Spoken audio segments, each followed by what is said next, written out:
Hey everyone, happy Thanksgiving and welcome to the Meaningful Revolution podcast. I am your host and certified high performance coach, Shawn Buttner. This episode is all about how to handle overwhelm. And by the end of this episode, you'll gain 5 habits and strategies to help you manage overwhelm so you can thrive in a hectic and fast paced world.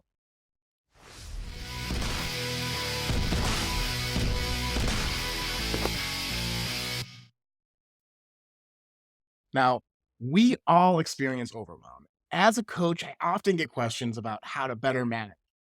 And just this past week, I got a text from someone who had a new job as a manager and wanted to know how she could manage the overwhelm of this new job as an introverted leader. And as someone that is a card carrying introvert themselves, I really resonated with this question because sometimes if you're an introvert, the world's not made for us to thrive, right? To get out of our shell, we have to engage with people. But overwhelm affects everyone, not just introverts. And what causes overwhelm? Overwhelm could be your capacity to perform is less than the amount of work you're being asked to do. So if you are a new software engineer and you're asked to program a whole operating system and you don't have the experience to do that, that can help you or make you feel overwhelmed or as an imposter or just not confident enough to be up to the task. And so caught up in figuring out where do I start? Or overwhelm could be your self confidence is less than the belief that you can't perform. And this is if you were running for a marathon and you'd never run before, I don't know if I can actually do this. And if you don't believe that you can figure it out, that you are able to figure things out, that's when overwhelm can creep in. Or it could be you've been grinding, right? There's blood, there's sweat, there's tears, and you're not getting the breaks that you need to actually have the performance outcomes. So your rest and rejuvenation time is not existent. And if you've ever been on a doom project where you've been going in like 80 hours a week for 3 or 4 years or months, I had a couple bad projects in my time as a software engineer. That really impacts performance time and your will to live, quite frankly. So, how do you overcome overwhelming type of scenario? And the final thing that I've seen, and usually when people come to me with overwhelm, is that they're just under resourced, right? You're capable, you know you can figure it out, but there are tight or impossible deadlines or a really horrible estimation of the amount of effort it'll take to do something. And so it could feel like no matter what you do on the job or towards the project, there's no progress being made.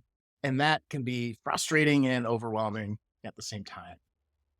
When we get into these different types of overwhelm, what are the strategies we can use to help manage or get out of that overwhelm? And these are things that I've shared with my coaching clients over. The first thing, first and foremost, as a high performance coach, I'm a little bit biased, but it's to increase our performance. And certified high performance coach is great for this. In it, we talk about blocking time or focusing on priorities or being okay if the number one thing causes other things to, but increasing our capacity to perform, our capabilities, our competency is one way to get the experience we need to be like, oh, I can handle this. I just am maybe proving it for the first time. And the reason why a coach is really great for this is sometimes it's a little adjustment or a little insight or just shifting a couple of things around where you're maybe your capacity is greater than you think. And a lot of the work that I do is helping people realize for themselves. And I believe that for you too, for someone that is listening to a podcast called The Meaningful Revolution, you are someone that is capable of great things and is capable of taking on a lot more than you believe. And this is also just a side note, a message for myself. I am in this with you. I also deal with overwhelm a lot in running a business and trying to do my best for clients. And remembering that I am capable of getting everything done is a reminder to myself. Second thing to remember, and the second strategy to do is we need to increase our belief in ourselves, our self confidence. And this comes from a mindset of you can figure out anything with enough time and coffee. That's my favorite phrase. Marie Forleo has a great book called Everything is Figure Outable. And what this is really telling us to do is to get into action and get data, right? So if we don't think we're capable of rising to the occasion, really, it's a fear, an untested fear, right? You won't actually know until you're in it and doing things. And then you'll get the learning to make the adjustments. So much of self confidence is our past experience with handling hardship. And so, those moments, if you think back to the moments where you rose to the occasion, where you showed up as your best self and was able to get through a tough project, a tough situation, that is going to help you be like, oh, okay, maybe I got this. And reminding ourselves that we've had success, adversity can help us get to that next level of performance or figure out that overwhelm. And something I love to do with clients is this self coaching exercise where if you're driving, don't do this, but if you're able to stand or sit nobly and close your eyes and imagine your future self 5 years in the future that is 10 times more successful, 10 times more relaxed, 10 times more happy, 10 times more just together, right? If you can picture that future version of yourself with your eyes closed, sitting or standing right next to you right now, what would that person tell you right now to get through the thing that's very overwhelming?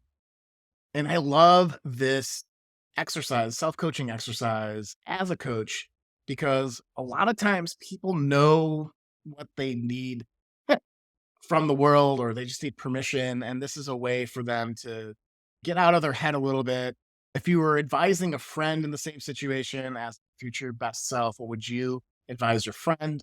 And these are a couple of different angles, but usually the insights to that, the answer to that question are very profound and unlocks a lot of things for people.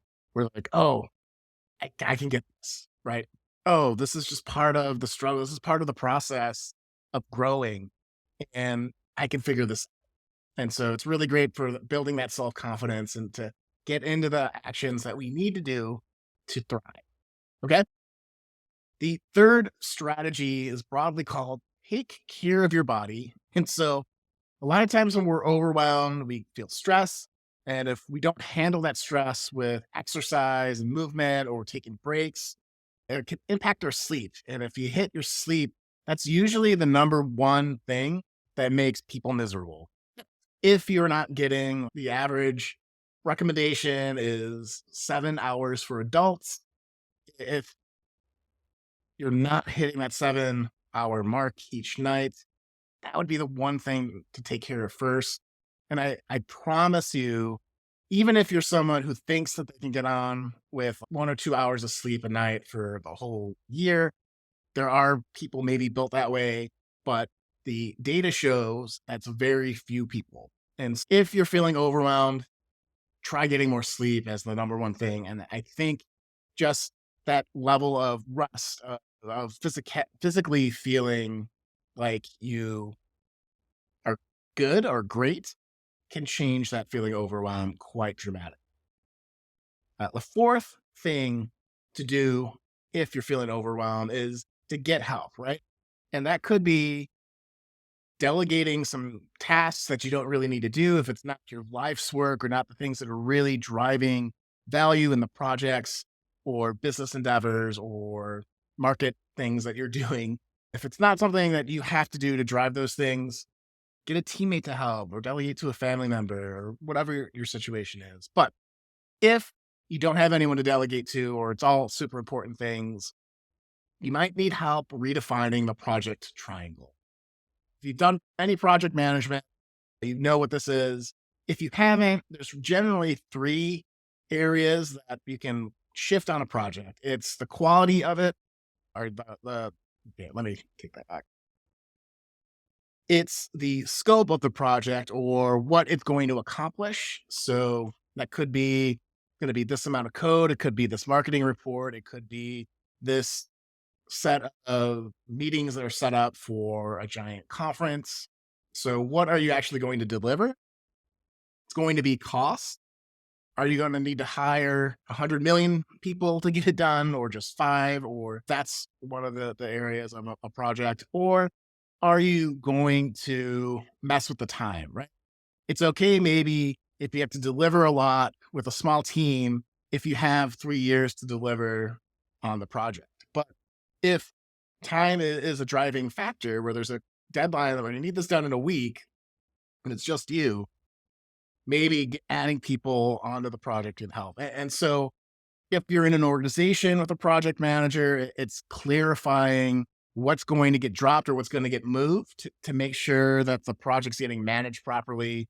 If you're a solopreneur or business owner yourself, it could just be resetting your expectations and really thinking through, do I have enough time allocated to this based on the resource level or things that I'm trying to accomplish? And sometimes just being like, oh, like all of these things are jammed. I have a million things to do. It's only me and I need it done next week. Like something has to give. Just thinking through it in that way can be very helpful and just like, oh, it's going to take 3 times the amount of time because I can't change what it delivers. I can't change that it's only me working it. Make sense? So getting help either by redefining that project triangle or finding people to delegate or to eliminate things off of your task list are really going to help with that feeling overwhelmed. And then finally, the fifth thing to tie it all together is to create thoughtful systems. Some people call this discipline, some people call it consistency. I think methodically having a rhythm, a daily rhythm, a weekly rhythm, and a monthly rhythm to manage information, to manage your productive outputs, those meaningful pursuits that you do, your health, and building your confidence is essential. And what do I mean by that? It could be like your daily routine is you wake up, you have a certain couple of things you do to get your body ready in the morning. Maybe you go for a run, maybe you eat a great breakfast, maybe you journal, or maybe you read a little bit or something of that nature. Then when you get to work, maybe you identify the one thing that needs to get done that week and then one thing you have to do today. And so you spend the first hour of your workday working on it. And then after that, you do any reach out you need to do. And then you have the last half of the day to fight fires or do anything else is required, right? So that would be like a daily rhythm. Like you wake up, you do your morning routine, you get into your first part of your day routine. You have the rest of your day routine. You have the routine when you get home and then before bed. And that's your daily rhythm for that. Your weekly rhythm might be you might say on Monday, it's all reaching out to people on important projects or clients or doing more social communication. The second day, maybe it's planning. The third day, maybe it's building all the things that you need to or you're focusing on your creative or important outputs. Maybe Thursday and Friday are all meetings and servicing clients. And this is roughly how my week works, which is why I'm talking that out loud. So, what are your weekly habits? So, what is the focus of each day during the week? Maybe on Saturdays, it's your long run day, right? And then when Tuesday, Wednesday, and Thursday is just your like normal run days, right? What are those weekly habits for your health, for your career, for your relationship, and for your well beings? And thinking through that and getting it on a calendar can be very empowering and just having things a bit organized. Monthly habits, right? So maybe it's the first week of the month is all planning. What you're doing is you're comparing your project plans and making sure that you're saying no to the right things or you're adjusting course could be the monthly reports you send to your clients or your management or to yourself to manage what's going on.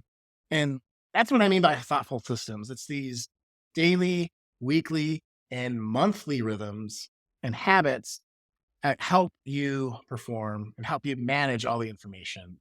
Let's okay. So pretty cool, right? I'd love if you are have any questions or comments. You can sign up on our newsletter, which is linked below. You get an email from me saying, "Hey, welcome to the newsletter." And you get updates on episodes like this every week. And you can also ask questions. So if you hit reply to any of those emails, if you have a question on this episode or any others, I'll get back to you as soon as I possibly can. And I'd love to hear from you, right? So please do that. If you like this episode, share it with 2 or 3 people who you think need help help with overwhelm. And then the third thing to really think about today is if you need that extra amount of help, if you're feeling overwhelmed, quickest way to feel more in control, more proactive, or more on top of everything is to talk to a certified high performance coach. And lucky for you, I'm a certified high performance coach and I'd love to help. So you can apply for a free 1 hour strategy session at themeaningfulrevolution.com/coach.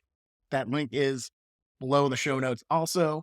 And what that'll do is you'll go through a quick questionnaire, about 15 minutes, if you're thoughtful about it, and to help you think through your performance, help you get into the high performance mindset. And then we schedule a call after you fill that out. On that call, we build a personalized plan that'll help you with whatever you're focused on in life right now: family, work, health, or well being, and wherever you're feeling overwhelmed. And we'll sit together, build you a plan with high performance habits custom to your life. And people love this call. I'd love to help you in that way. I'd love to be your high performance coach someday too. So take me up on that call. If not, just keep sharing this with people that might need to hear about the meaningful revolution. And if you find it helpful, I'd love to hear. So with that said, guys, go forth and live into your purposeful pursuits. And we'll see you next week on the Meaningful Revolution podcast.